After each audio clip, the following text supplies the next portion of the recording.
দালালের মাধ্যমে ফ্রি ভিসায় সৌদি আরব গিয়ে কোনো কাজ না পেয়ে অনাহারে মারা গেছেন টাঙ্গাইলের রুবেল।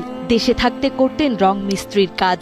পরিবারের দিন ফেরাতে 7 লাখ টাকা ঋণ করে দালালের মাধ্যমে সৌদি আরব যান তিনি। কথা ছিল প্রবাসী গিয়ে পাবেন ক্লিনারের কাজ, বেতন হবে মাসে প্রায় 50,000 টাকা।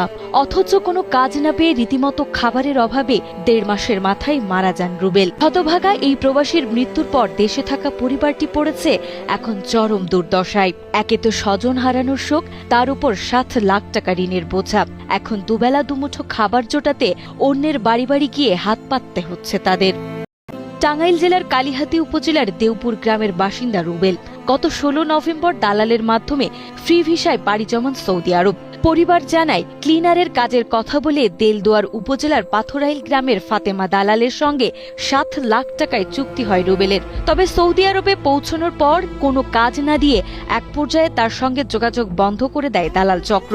এতে 1.5 মাসের বেশি সময় কাজ ও আয়ের কোনো ব্যবস্থা না থাকায় অনাহারে অর্থাহারে প্রবাসে মানবেতর জীবন কাটাতে হয় রুবেলকে। এক পর্যায়ে অসুস্থ হয়ে চলতি বছরের 8 জানুয়ারি সৌদির জেদ্দায় তার মৃত্যু হয় বলে অভিযোগ করেন স্বজনেরা।